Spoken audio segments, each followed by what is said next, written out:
everybody. Today on Mind of a Mentor for Like a Boss Girls, we have Renee Cafaro. Hello, Renee. Hi, thank you for having me. Yes, I'm so excited that you're here because confession time, when we first met a few weeks ago, or maybe a month ago, whenever we first chatted, after talking to you, I was like, oh my God, I'm obsessed with this woman. Thank you. That is likewise. Well, let's tell, I want people to know why I'm obsessed with you. So would you tell us a bit about, what's your cocktail line of who you are, what you're currently doing now, and then we'll kind of get into your trajectory, up until this point. Usually I just tell people when they ask what I do is that I say I just got out of being in politics for about 13 years in the middle of a career change to something I've been very passionate about and working on for several years as my sort of side gig, which is plus size fashion and writing for a women's magazine. So I'm now the U.S. editor to plus size fashion magazine SLiNK, which is based in London. And we're very happy to now here in the United States. So they needed me. That is awesome. So you mentioned you were in politics for 13 years. So where did you start in politics? I think I got the bug for politics a very long time ago. My older sister has always sort of been obsessed with politics, but more along the, American policy side, which for the longest time was not my interest. I was always interested in international politics. I always dreamt of joining, being in the UN, being the first female ambassador to Cuba. I studied mind control and Marxist dictatorships in Latin America. I was really obsessed with the concept of antiquated dictatorships. And at the time, in the late 90s, early 2000s, we didn't have anything freakishly close to dictatorial regimes in our own country. So I shouldn't be laughing. I should be crying right now. I know. At the time, a lot of people thought it was nuts that I even cared. It just seemed like a very old, dying out kind of a field to care about what Castro was still up to. There's this time capsule of pre-Cold, Cold War kind of mentality, which we all kind of assumed we'd never go back to. And the idea of fear mongering, all of this was pre 9/11. So we were a very different mindset at the time. And I really, I studied that at Stanford, and I really thought I was going to get into international politics. George W. Bush stole the election. Remember being in my dorm, watching that whole thing go down.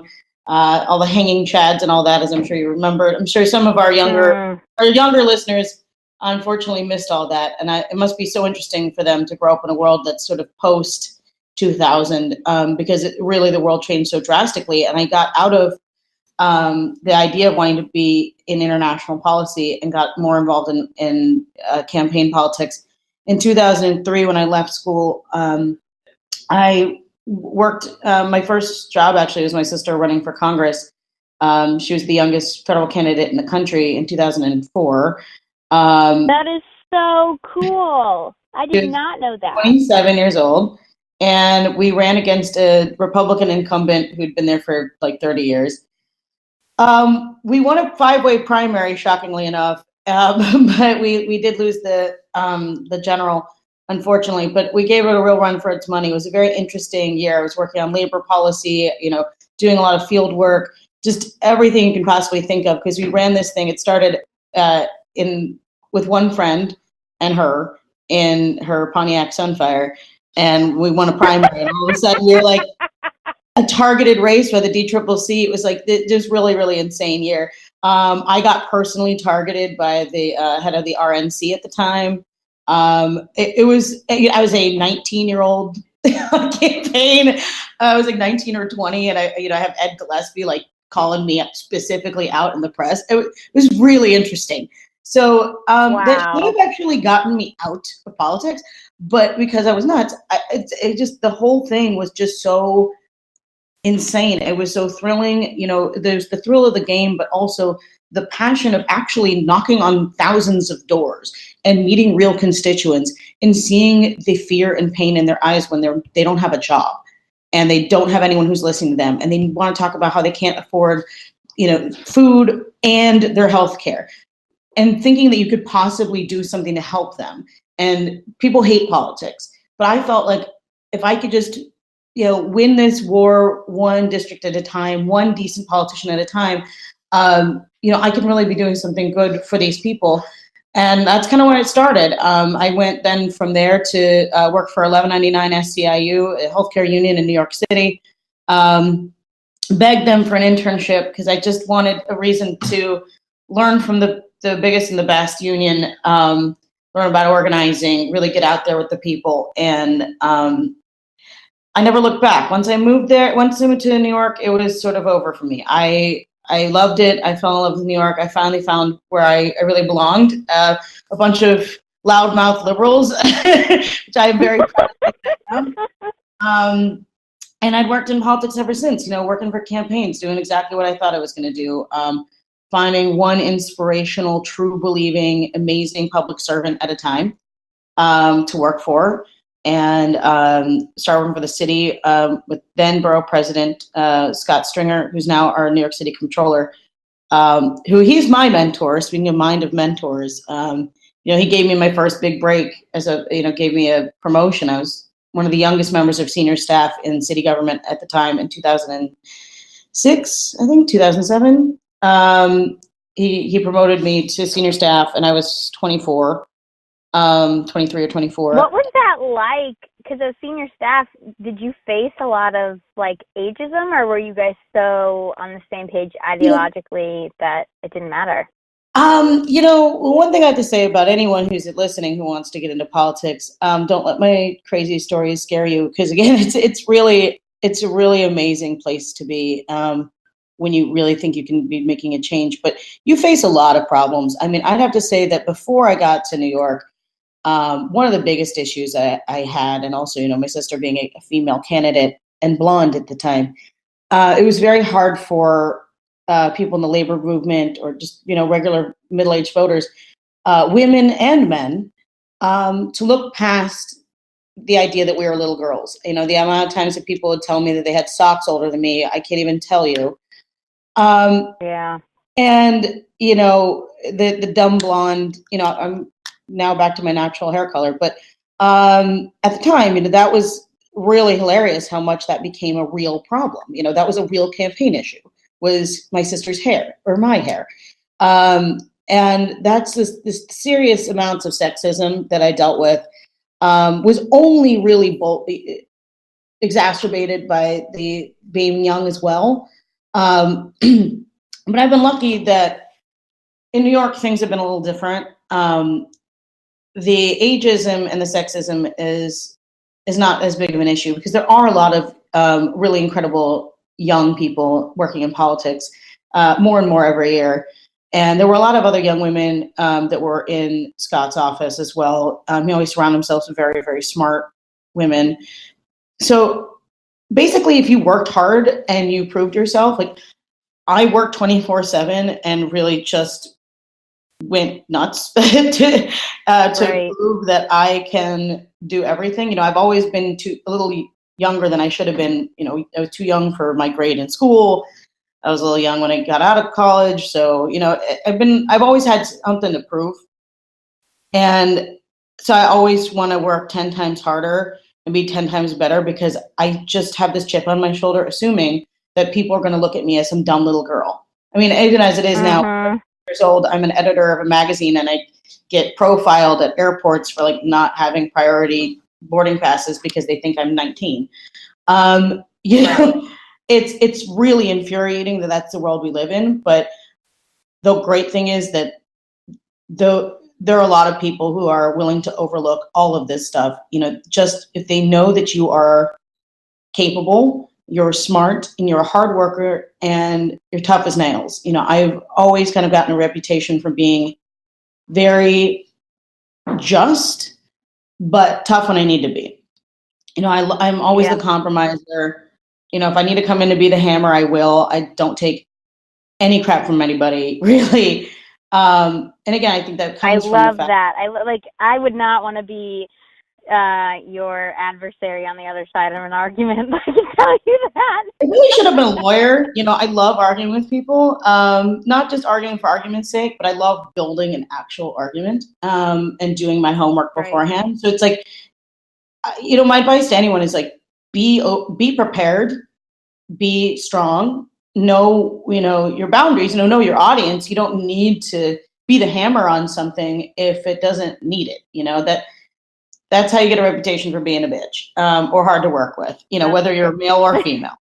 Whether you're male or female, yeah. But yeah, I mean, like, you know, you don't need to be a hard ass all the time, but it's good to, you know, have a good balance. And, you know, I have just a general rule that I've always kept in my life, which is I will never ask someone to do anything I wouldn't do myself.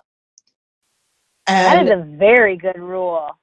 And it's a rule that I live by, and it's a rule that I always tell my campaign staffs, because I've been on all sides of the campaigns. And campaigns, you really can't have an ego. There are tons of people who do, but you really shouldn't have an ego, because at any point in time, you know, everyone's got to get out in the field. You got to knock doors. You got to make lawn signs. There's a lot of grunt work. It's not a glamorous job. It's only glamorous for your, you know, pollsters or consultants that get paid $10,000, $20,000 a month. But for those who are actually in the campaign office, whether you're a manager or whether you're like a volunteer that's 17 years old, you're all in the same tiny office and dealing with the same amount of stress and out there, and we got to roll up your sleeves. So I don't tolerate divas in my campaign offices, and they come in all sizes. You know, I've had volunteer divas, I've had divas on staff, but I always try to remind people, never ask someone to do something you wouldn't do yourself. If you're not willing to roll up your sleeves and move 2 boxes of, you know, heavy literature to a car, or work a sign-in desk, or be at a subway stop handing out campaign lit, then if you think you're too good for that, you shouldn't be here. And you certainly can't have the respect of the people below you unless they feel that they've done this, that you've been the same place. And I think that's where I'm very proud to say that I've made the correct move and the correct steps in my life, that I've been able to still have lasting friendships and relationships with people that are 30 years older than me, that have been some of our major policy consultants, and people that are, you know, 15 years younger than me, that are now doing well and keeping me apprised now that they're out of college and they're getting their first jobs. And the fact that I was able to keep those relationships really makes me so proud. It makes me feel like I've really honed in on the correct balance on how to be a manager and how to strike a chord with people, because really you're all in this together. And if you're at any point of power, you started from the bottom somewhere. There's no way that you didn't. Yeah. I mean, there's a way that you didn't. I mean, I guess I just said that and I realized I'm like, actually, a few people are coming to mind. I'm like, again, there are a lot of people like the, you know, Donald Trumps of the world who didn't quite start from the bottom. They just had small loans. But, you know, and I say this with just for full transparency. I mean, I can't say that I don't understand that. I mean, I am very blessed to have come from, you know, a lot of means and a wealthy family. But, you know, my grandfather was a steel worker, and then he worked very hard and he became one of the pioneers of the shopping center industry, and really was an American dream situation. You know, you wouldn't ever see someone now that, you know, didn't even make it out of high school, have a huge real estate company. Right. You know, it was him that, you know, and also my other grandfather, you know, worked in, had a really successful highway construction company and was a World War II veteran. You know, I have a lot of people with a lot of work ethic in that generation of my life that kind of told you, you know, you can't bury yourself with your money. You have to roll up your sleeves. You have to have work ethic and you have to do something. And it was never an idea that, oh, I just have a whim, I want to do whatever it is. And you know, you call your family and they give you a loan of, you know, $1 million. That's not the way that I've ever really felt of my privilege. I mean, there are a lot of people who function differently, but I think that really I'd be a different person if I was more spoiled. And I like the idea that work ethic is the most important thing, regardless where you come from. You know, again, also why I kind of had a bit of a chip on my shoulder. I always want to work 10 times harder, because being a young female that also comes from money, I mean, it's just, everyone just sort of looks at you and just assumes you're Paris Hilton or Kim Kardashian. So like, it's really infuriating. You know, I wish I didn't have to get up ahead of steam and school someone on how I, you know, went to Stanford, and I very, you know, well educated, and I worked very, very hard, and I worked for the, you know, New York state government. You know, I was in the governor's administration after Spitzer. And I've done quite a lot with my life, and I'm very proud of it.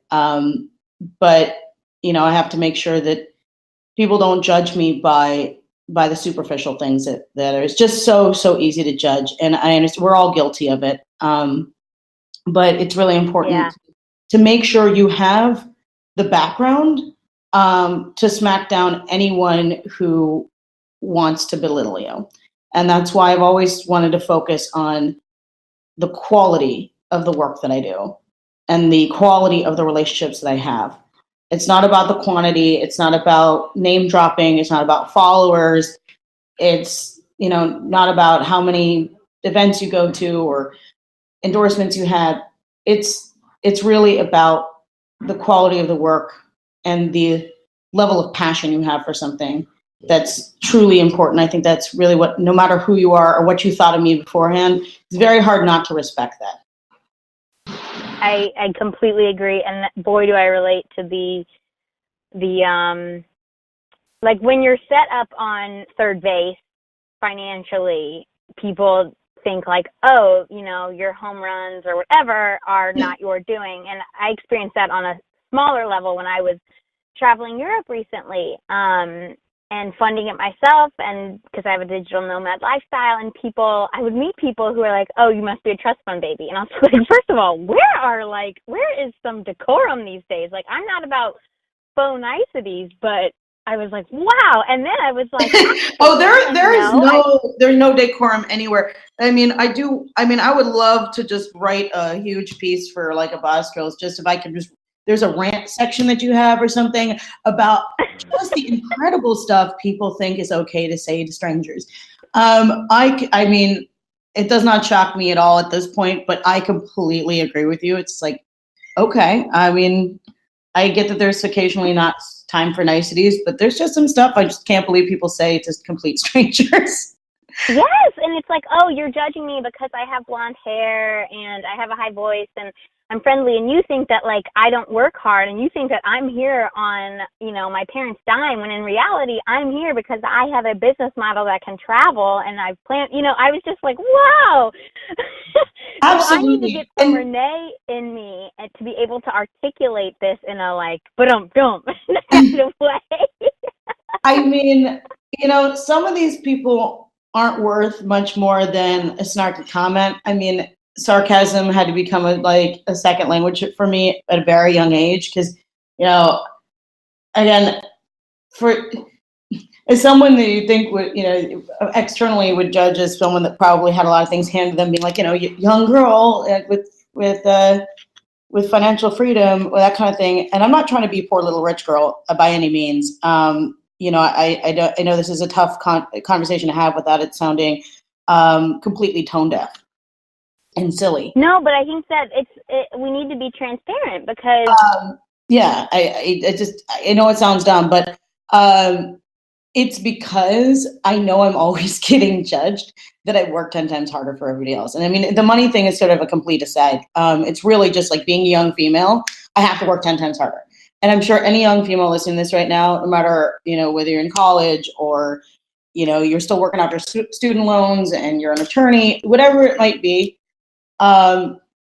being a woman is always harder. And I wish that wasn't the case. I know there's plenty of men out there who don't treat us like second-class citizens and don't judge us. We don't have to work 10 times harder for, but by and large, society is very suspect of women who are successful. whether that be successful in money, successful, outwardly successful with their business, whether we are like to show off our success in any form or way or talk about it. It's accepted in society quite differently. I think it's important for women who might feel ashamed of that to take a beat and think about it. Like, I think about it all the time, where sometimes I feel like, oh, I should just tone it down. Like, I know I'm going to get, people are going to ask me if I recently bought my apartment. I've been trying to buy it for like 7 years. And congratulations. Thank you. That was hell, and I'm sure you could write a piece about buying real estate in New York. Mortgages, dealing with brokers, dealing with all the rest of it. So, I'm trying to get mortgages, and I've been asked repeatedly, so where's my husband? Or is my father the guarantor? And I was just floored. I was really floored by that idea, because it was indicative of a much larger systemic problem in society. If I were a young man, if I were my boyfriend, who is a 30-something tech entrepreneur, or any of my male friends who are attorneys or on Wall Street, or in tech, they can roll up and in jeans and want a 3-bedroom penthouse, and I don't think anyone would blink. No one's asking that person if their wife is going in on the property with them, or if their parents are going to be guarantors. This is like, I upgraded with some miles coming back from something, over Memorial Day weekend, and I was with my sister and my boyfriend and some friends, and my sister and I knew, like, oh God, I knew that I was wearing a Guns N' Roses t-shirt. Just so everybody knows. I ran out of clean clothes. I went to Ireland to see Guns N' Roses for like a group 40th birthday. And I knew that going there, and I upgraded on the way back, that I'm going to be in business class with a Guns N' Roses t-shirt as a young female, and I'm going to get stopped as many times as humanly possible. And because my boyfriend's like, well, then just like cover your shirt up if that's the problem. I'm like, look, it actually doesn't really matter, because I've been in this when I've been dressed to the nines too, and I still get stopped because people think I'm too young. They don't understand that young people can have a frequent flyer program as well. And then I corrected class. And it's funny, but so, my sister and I get stopped a couple of times, and my boyfriend's just like laughing at this. He's like, wait, that's ridiculous. That's ridiculous. I can't believe that happened to you guys. And I'm like, wait for it. There's still, we're boarding. I'm like, we're standing in the priority line. Wait for it. Someone is going to stop us. And without fail, they walked right past 2 of my male friends, moved over my boyfriend, who was clearly standing next to him, moved right past him, and went directly to my sister. And I said, excuse me, do you realize that this is the priority line? Can we see your boarding passes? And oh man. And so, in our group, we had, a couple guys wearing polo shirts and jeans, flannel, and the other one was wearing a Guns N' Roses shirt with a flannel shirt over it and jeans. And I'm like, so Guns N' Roses shirt does not make it the defining factor.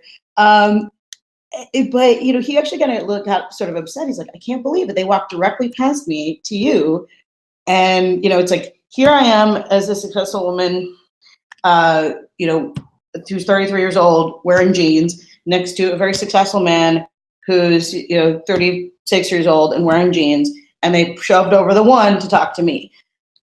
And that's not the only time that ever happens, and it happens to pretty much, most women that I know. I told people, some of my girlfriends, that story, and they're all laughing. They're like, oh, let me tell you.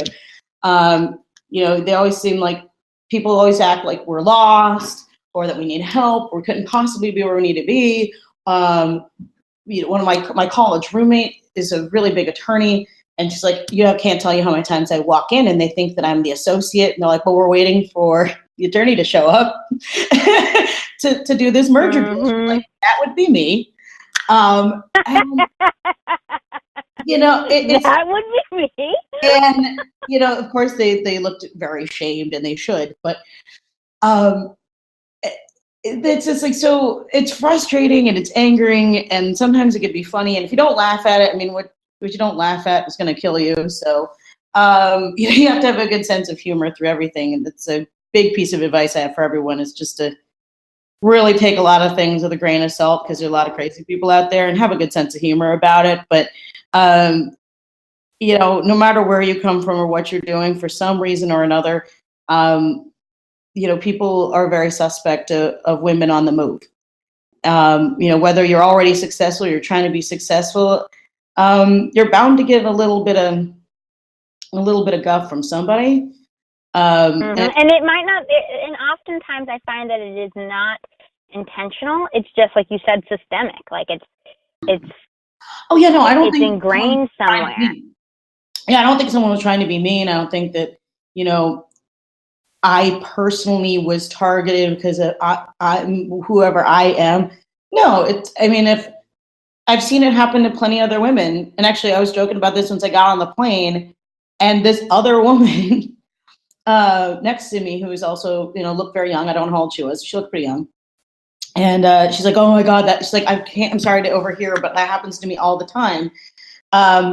She's like, you know, I travel so much for my work, and, you know, my work puts me in business, and I get asked constantly, and that happens to me all the time. So it's like, basically, like, it was a universal thing around women, you know. Anytime I talk about something, it's like, if I were a man, would this have happened to me? You know, if I were a man, would they have called me a bitch? Would they have said that I was too bossy? Or would I have been seen as a leader? You know, going back to the idea of politics, something that's happened a lot, you know, with female candidates that I've seen, and, you know, myself included, being, you know, dabbling with ideas of being a candidate myself at times. It's a little bit goes into that idea that we were talking about the other day about imposter syndrome, where women are sort of, I mean, no matter how confident I am in some of my goals and what I have accomplished, there's part of me, there's this like, oh, I don't know if I paid my dues enough to ever run for office. And I've heard that by several women that are younger that wanted to run. And then I was like, you know what, stop. I need to stop thinking like that. I can't believe I even asked myself that. Because let's look at the field of people that were already there. They're young men who've never asked themselves that question. They put on a suit and tie, and they are a young, go-getting whippersnapper who's going to just light up the Democratic Party with their young vision. And a lot of times that's true, but that's also true of the female candidates. Right. And it's just that we're more reluctant to get involved because it's a lot harder to be a female candidate. You want to talk about affordable health care, and they want to talk about whether or not your hair looks messy, or whether or not you're too blonde, or your skirt's slutty, or maybe you're too frumpy. You're either too slutty or you're too frumpy. I mean, you can't, you know, if you're Sarah Palin, you're dumb and ditzy and just too out there. If you're Hillary Clinton, you're, you know, angry, a dowdy, you know, mom figure that everyone doesn't want to see. And it's very, very hard for a woman to be in this space. It's not impossible. And again, the women that I have seen that are very successful in this are the ones who don't care about. There's always going to be the trolls. There are always going to be people who are going to hate on your appearance or your bossiness or whatever that might be. And I hate using the word bossiness like it's bad. I actually think it's pretty amazing. But it's an excellent term. I think it's pretty amazing. And you know, there's always going to be people out there that do that. You just can't worry about pleasing them. You never are. So like going back to my main thought of just focus on your work, do your homework, you know, be authentic to your true vision. You know, if you're running for office, run for office for a reason. Don't run for office just to run for office. Like, have a platform. And if you are truly passionate about something, then those are not the things you compromise on. I mean, there's plenty of things that you can compromise on. You know, there's a lot of give and take. That's how laws get made. There's a lot of compromises here and there, but your true core values have to be authentic. You know, who you are as a person has to be steadfast, and you have to have a very strong sense of self and a really good backbone to succeed as a woman anywhere, but particularly in politics. And a lot of people are going to come after you, you know, trying to get someone to sway this way or that way, or say, well, a poll says you should say this. But if that's not what you truly believe, don't do it. You know, if your instinct says that's wrong and it's against your own brand of who you want to be and who you want to show yourself as, don't do it. Because again, I'm thinking about, you know, some of my male candidates that are young as well. A lot of them wouldn't, you know, they have their ideas of why they're there, and they very rarely get asked why they're there. But if they do, you know, they're steadfast in it, and we should just feel just as entitled to get out there and run. You know, I don't need to pay any more of my dues. You know, I was looking at this, I'm like, I've done more. I mean, some of these other young women that were running, you know, in New York, they've done more in their careers than half of their opponents that were younger than them. But yet they found themselves, you know, wary. You know, like, did I do enough? Have I done enough? It's like, why do you not think that you've done enough? How do you not think that you are adult enough? You know, again, do you think you're an imposter? It's like, but why? You know, on an average day in a conference call, you don't think you're an imposter. You are very confident in what you're saying and what you're contributing in your job every day of the week. But when it goes to trying to get that promotion or trying to really put yourself out there, it's when we start second guessing ourselves. And I think that's the biggest downfall for most women, is that for some reason, and this is a systemic problem too, you know, we've been sort of taught that we aren't supposed to, or we aren't owed the idea of moving up the ladder. And it's like, we've got to keep doing something and in hopes that we can be equal and we can get that promotion the same way that our male counterparts can. We just completely we need to completely detach from that whole brainwashing that society has put on us, and not worry about everyone else. So sorry to cut you off. Shoot, I hear a little bit of a delay and a little bit of an echo, but what I was going to say was, I also agree, like, I have to, whenever I do get that imposter syndrome feeling of second guessing myself, I find it comforting to remind myself, or at least, you know, pretend that it is highly, highly doubtful that highly successful people, whether male or female or in a different career field than me, have never second guessed themselves. It's just the amount that you let it infiltrate your actions. Yeah. And yeah. So I agree, like, we need to, realize that feeling vulnerable or feeling quasi-fraudulent is, I think, part of life, because you've never experienced what you're about to experience until you experience it, and then you're like, I think I'm handling this right. And also, you should really focus on your strengths. So, like, for you said sarcasm is a huge, like, that's how you've gotten through. I am not very good at being sarcastic because I'm so sincere. So I'm just more of I find that, like, kill 'em with kindness works a lot more for me, and not faux kindness, like genuine. I try to be compassionate even towards people I disagree with. And so whatever your strengths are, I think, you know, put your eggs in that basket. You need a coping mechanism somehow, because, you know, you're going to need some sort of defense. You know, like I said, I always think that authenticity, you know, being hard work ethic, just being a genuine person who, like I said, never would feel that they are above anybody else. You know, I think those are good tenets for being a good human being and being a good boss and succeeding in life.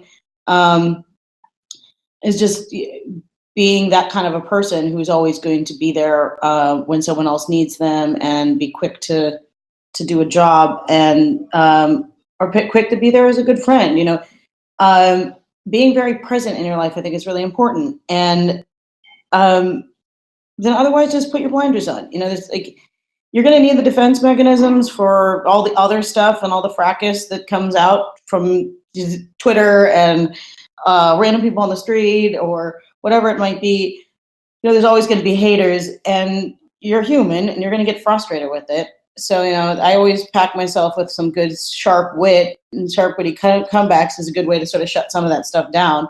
But it shouldn't infiltrate my whole day. It shouldn't knock me off my game. Overall, I think women need to start getting better at having their blinders on to all the noise. I mean, there's so much noise coming at women. We just got to put our blinders on and focus on who we are, what our goals are, and make sure they're really our goals. I mean, how I ended up in working for SLiNK magazine and leaving politics, at least for now. I needed a break after the 2016 election. I think a lot of people did. And I really had to sit down and think about my own goals, because a lot of people were pressuring me into a different, things. Saying like, well, you've been in politics this long, you get, what's the next step? The only place to go is to run. You got to do this, you got to do that. And, at the end of the day, I realized that this was not the correct time for me to be a candidate. I wasn't in the correct headspace. I mean, also I was kind of like looking at the real metrics of the race. It would be like a huge open seat. How many women are in it, how many men are in it, like, where all the metrics that you have to do on whether or not something is, crunching numbers on whether or not something is winnable. But, really the most important thing to me was to sit down and actually think about my own goals, not what everybody else expects of me, which is another thing I think for women particularly is an issue, is doing stuff we think that is expected of us, wanting to be everything to everyone and not wanting to let people down and wanting to show up for everyone else. And so a lot of my things, I was looking at this list and I'm like, okay, well, how many of these things are truly what I need right now? Or is it something that I think that I am obligated to do? Where is my passion? Where is my happiness on things? Where do I think I can really get stuff done? And honestly, in a world where we keep talking about how we need to get out there and be in politics, the war here is on many, many fronts. And I actually came to the conclusion that I could be more helpful to the women's movement writing for SLiNK magazine than, running for office or staying in campaign politics or fundraising. I'm still very passionate about politics. I'm still involved and I help good candidates still, but that's not my main gig, because I thought it was more important to finally get an opportunity to speak for myself and not speak for a candidate in a very, very different way, speaking directly to women. In a very day-to-day way, like, because the SLiNK magazine. So let's transition over for people. So you've gone from politics and now you're the U.S. editor for this plus size fashion and lifestyle magazine. And I totally, like, it seems like a juxtaposition of like, whoa, how'd you make that pivot? But in hearing you speak about how you navigate life of being, whether it's a woman or being young looking, or we haven't mentioned this yet, but you mentioned to me, you're like, I'm 5 foot. Oh yeah, and I'm short. Being short does not help. And people not, thinking that I'm young. It's kind of hard to have some authority sometimes being a foot shorter than everybody else. Right, and so like you've figured out how to navigate. You have obviously spanned this like awesome career with hardships, but also you can now speak to women on a day-to-day like body positivity level. On how we spoke about this earlier, you were like, here I am representing a magazine, and you're like, and I have days where you said I have days where I'm like, am I body positive today? And I totally agree with that. Of yeah, we're not always on. We're not perfect, obviously, and we are authentic human beings who have human thoughts and human doubts, and now you get to speak to that on a more like, instead of a heady political level, on a day-to-day like, yo, this is how I feel today level. Yeah, I mean, because in politics a lot of times you just get, bogged down with, just having to make money and figure out how you're going to get your ads up, and you're pivoting constantly trying to deal with attack ads, and you lose sight of truly why you're there. You get, and I always said, like, if I ever got to the point where I didn't feel like I was truly helping the real constituents and really moving the ball forward for the issues that I cared about and for the people that I cared about, and I'm going to start getting jaded, and it's time for me to take a small break. So I'm going to take a small break. I might come back, but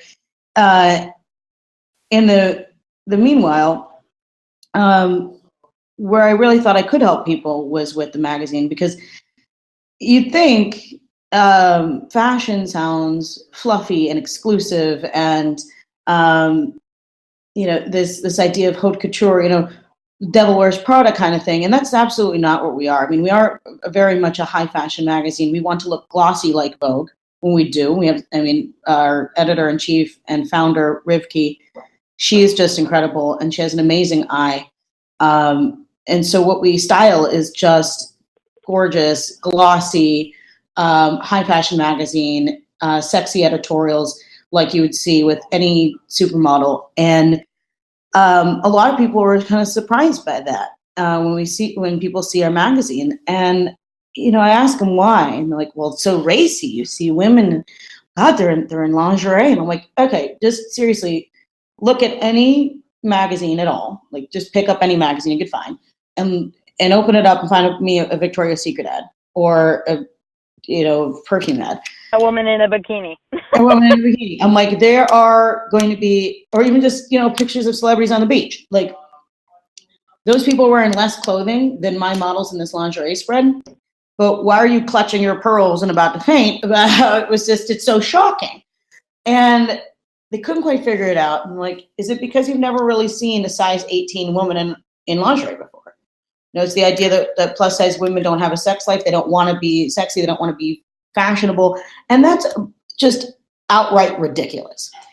And, women of all sizes have a full and complete life and want to be, feel good about themselves and be beautiful in any way that they find beautiful. To some people, beautiful to them and the way they feel the sexiest is in jeans and a t-shirt. For others, it's wearing a skin tight, bodycon dress. And however you want to express your body positivity is how you should express it.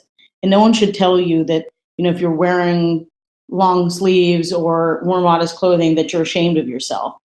You need to just be comfortable in how you are. And I just thought this is a very interesting space to be working in now, a very interesting dialogue to be part of, because I spent a lot of time talking about sexism and women's rights and equal pay and things like that from a political standpoint.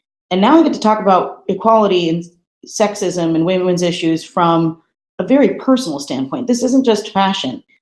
It is political in its own way. I wish it wasn't, but it's a political statement for a plus size woman to exist in a normal fashion.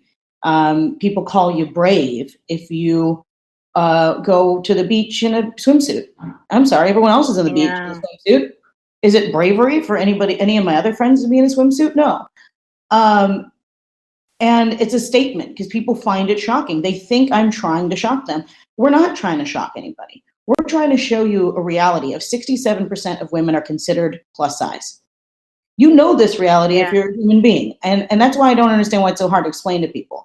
Because it's not shocking. It shouldn't be shocking to anyone, because if you open your eyes and look around, I'm sure you have plenty of plus size people in your life that you work with, that you see on the street, that you've seen on the beach. So putting them in magazines shouldn't be revolutionary. It really is just. But right now it is, which is why I'm so happy you're doing it. It's weird that but it's about representation, and it goes far beyond. SLiNK is a small piece of a much, much larger movement about equal representation of women of all colors and sizes. Recently they were just talking about how, Sofia Coppola won in Cannes Film Festival, and she was the first woman in forever to have done that.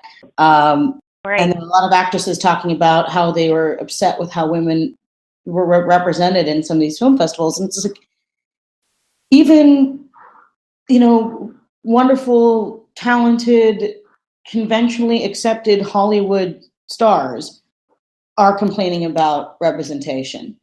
We're all complaining about representation and the equality of how much you see of women and the breadth and depth of the kind of women that you are seeing. And it's getting better. And I'm very happy to say that, the body positivity movement is definitely getting some traction. We're seeing a lot more women of all shapes and colors out there. And with things like the Women's March and Linda Salazar, who's amazing. She's phenomenal. Just showing you, you can be a powerful woman in hijab and as a Muslim woman. You could be a powerful woman if you are Hillary Clinton. You're a powerful woman if you're Ashley Graham. You're a powerful woman if you're Sophia Coppola. It's like, I love that we are now all kind of standing up and being counted. And I think women have to be doing that on all ages and all fronts and all industries. And I'm extremely proud that SLiNK magazine has been doing this for 5 or 6 years now, and we're one of the first that were out there really getting in the mix. Obviously more people knew us in London, but now we're trying to rattle some cages in other countries, and I'm really trying to get ourselves out there here, because of course, we talk about trends and beauty products and that kind of fun stuff too, and travel and all the rest of it you'd see in a women's magazine, but it's really about being part of a larger picture, being part of the dialogue, being the leaders that are out there blazing the trail for other plus size women, and hopefully for other plus size publications. I think it's insane that we're one of the only magazines that are in print. Plus size women are consistently robbed of the tactile experience.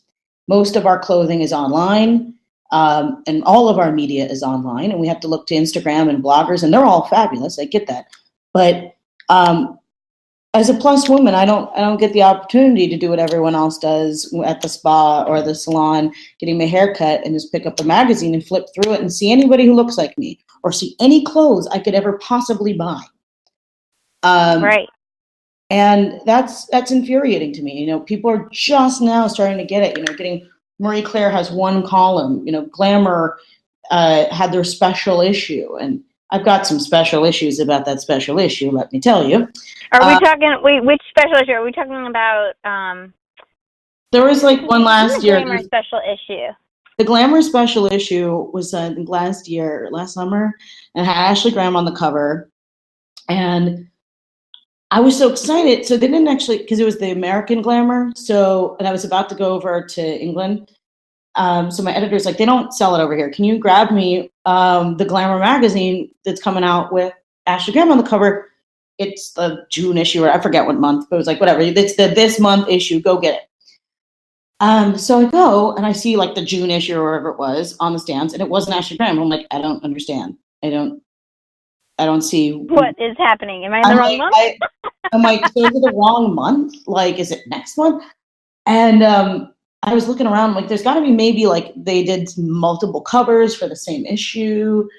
And then and I'm like, maybe it's sold out places. I finally figured it out. I went to one store and I saw it, and it was this Glamour magazine, June issue. And then there was the June issue Glamour magazine that had a banner on it that said special edition.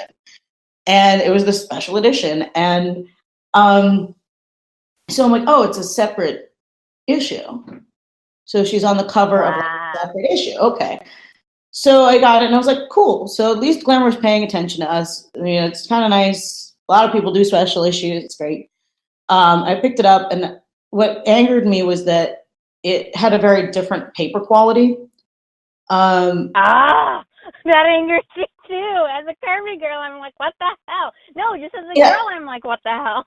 Yeah, so, it was much thinner. They didn't have all the same, advertisers. You didn't have the little fragrance pull-outs or Chanel ads or any of that stuff in it. And it felt a little bit like a catalog. On one hand, I know I'm always been, I'm told a lot in this industry, and I'm torn. I agree that we shouldn't knock anybody for trying. I'm very happy that people are trying to include plus size in the mainstream haute couture media. Finally, we're finally breaking through. I get that. I'm not saying I'm not happy that they're trying, but I am saying that I'm not cool just settling for it. I'm glad that we're okay, so we're getting integrated. That's great. But you don't just get a free pass now for life because you sort of gave us something. We need to strive for full equality. We don't want to just strive for being separate but equal. We don't want to just strive for just having something that's so I'm looking at these two things right next to each other, of the same month, of the same publication. It's obviously your a large publication, you can afford to use the same paper that you use for your other magazine. But you chose to do something cheaper. And I picked them both up and I felt both of them. They felt differently. They looked different. And yeah, it kind of grinded my gears a little bit. Again, as it should. I think that makes sense. And I understand that maybe they're coming from a financial perspective of, will this sell? Well, but it's like, if you gave it the same treatment, it probably would, because like you said, 67% within our plus. Well, this is the conundrum that a lot of the industry is having, which, and I'm glad to say that now that you have like a little bit of size diversity in some of the big brands, people are finally starting to realize the purchase power that plus size women really have. But for the longest time, the argument was, well, plus just doesn't sell. Plus women don't want to buy these clothes. They don't care to buy your clothes. They don't want to be fashionable.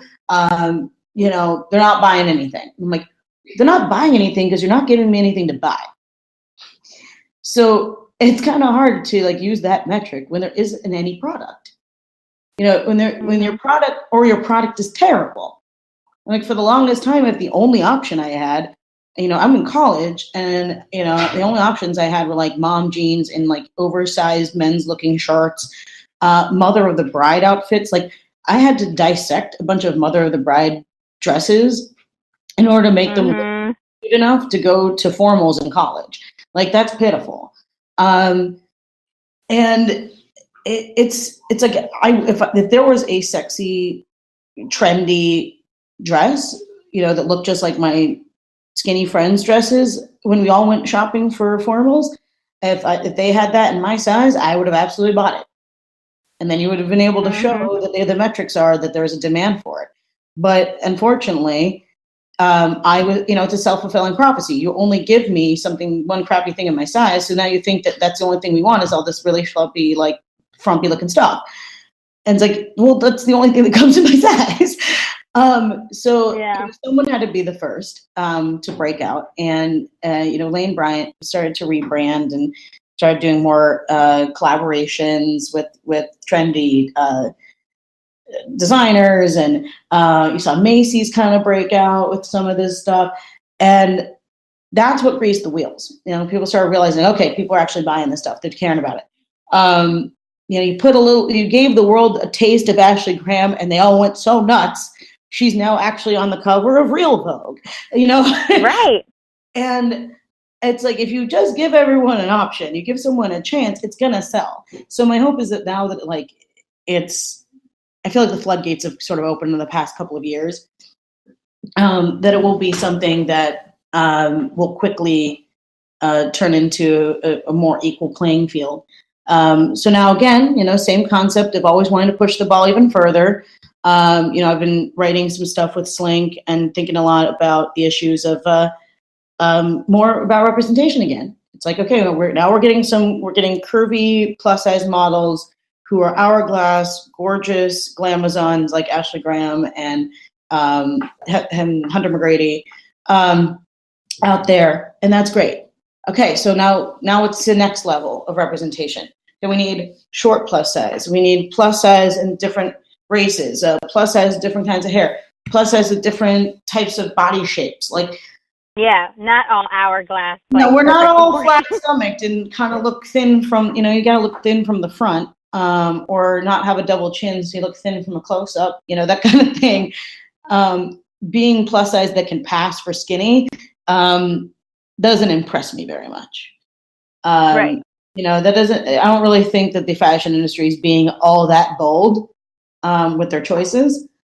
I think they could do a lot better. I know it's going to take some time. But you still appreciate that they're doing something. They're trying it. Yeah, it's like, so I'm like, you're giving me a little bit. This is a good start. It's a very good start. And it's going to take some time to get more representation. But I'm confident that we can get there. Just keeping the dialogues open on all channels, either for those who are specifically for plus sizes, like SLiNK, or the fact that you're letting me speak to your, million followers here that of all different sizes. I really appreciate it. We are so jazzed to have you, Renee. I think it's pretty clear that we need to have you on again. Oh, I should tell everyone that Renee is now going to be a regular contributor on Like a Boss Girls and give us her wisdom and advice, not only on political standpoints, but also obviously body positivity. And what we haven't gotten to delve into, which I think is obvious we need to do another session with you, is like you have invisible illness, you've navigated. I do a lot of stuff. I talk a lot. So I think we definitely need to have another Mind of a Mentor, 2.0 with you, because we didn't even get into like how you have, arthritis and how you're a singer in a hard rock cover band. And like you're a real I do a lot of things. I keep myself very busy. Like I said, I'm a very passionate person. I have a lot of things that I'm very interested in. So I'm not crusading for one thing. I'm crusading for something else. I'm always on some sort of crusade, I suppose. All I can hope for is that I've had any form of value added to any of your listeners. And I'm happy to always, anyone comments with questions or anything like that, I would be happy to I have a lot of different life experiences, and some good, some very, very bad. And, I think that I would love an opportunity to talk more about overcoming a lot of adversity in order to be, the person that I am. And, obviously some of that adversity was my own, living with disease. I've been bullied, I've been abused. I've dealt with a lot of terrible things in my life. And that just, what doesn't kill you makes you stronger. And for any of our young listeners, all I have to say is life gets so much better than being a teenager. I would never want to go back. And I hope life just keeps getting better. It will, and it does. And it does, because, you keep learning stuff, and you keep, just when you think you know everything, a few more years pass, you look back at yourself and you're like, man, I thought I knew something. I didn't know shit back then. Right. So you always continue to learn, but it's like there's so many more things that I'd love an opportunity to sort of get into. But I'm happy to join you in anything you think that your followers would be interested in. Again, overcoming adversity, caring about different issues that I'm very passionate about, from advocacy for healthcare. Again, for arthritis. I do stuff with the Creative Coalition, which is an organization that fights to save the National Endowment for the Arts. So I advocate for a lot of different things, which doesn't mean I don't love them all very, very deeply. And I'd be happy. You're a multi-potentialite, I believe is the term. Yes, I like that. I like it a lot. So any way I could possibly be of help, of just starting a dialogue, is one thing I learned through my advocacy. The more you talk, the more you're going to speak to someone. Someone's going to not feel alone. You're going to strike a chord with somebody listening with you. And if I can strike a chord with one person, or if I can make one person's day a little bit better, then it was worth doing. I completely agree. About 6 years ago, I sat down and wrote down a personal mission. And it all came down to, I want people to know they're not alone, because I too feel this way. And I try to carry that with me in whatever I do, whether it's talking about mental health and, experiencing depression, or whether it's talking about, navigating being thought of as a naive blonde girl. I love that you two are like, if I can make one person's day better, it's worth it. So to take us out, would you tell us how you define success for today, like literally this day of the week, and how you will define success in about 15 years?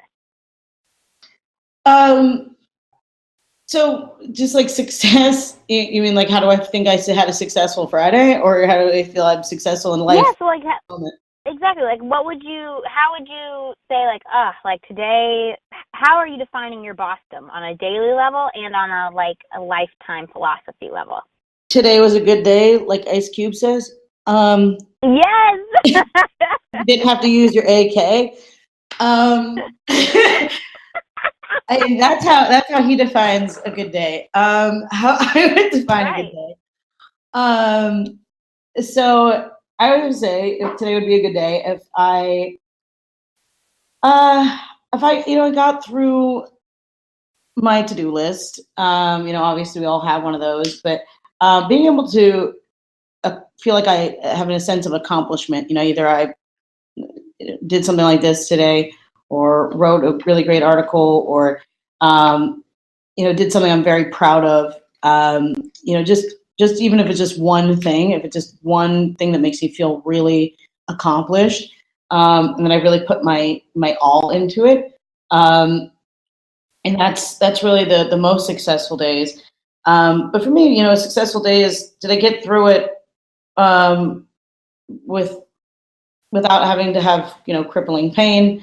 A successful day for me sometimes is just being a day, a day where I am not crippled by chronic fatigue syndrome or pain or fibromyalgia, and just getting out there and living my life and accomplishing it, laughing a few times, getting a few things done, checked off my list, and having some time for my own personal sanity, having some time with some friends too. If I can have a well-rounded day that is not hindered by my own physical conditions, that's a good day. Awesome. So, and as for 15 years from now, I think that my metric for success in future years, had you asked me when I was younger, it definitely would have been different. When you're younger, you think the way you have success is like you dream about your life, and you've got this big house and a sweet office and a husband or whatever it is. You've got these like things you amass on a list. One thing I can say is that the list is bullshit. Amassing things. I love it. I mean, the amassing stuff or checking things off society's checklist of what you need to be doing does not get you happiness, because you can also get all those things and still be miserable. You can get married and have a kid but still not feel fulfilled. You can have that perfect job and still kind of hate it. Sometimes happiness and success isn't what you thought it was going to look like, and you have to accept that it's not what the movies make it look like. It's not what you might have dreamt up when you were a kid. But really, my metrics for success now are vastly different, and it's not a list of things. It's more of an emotion.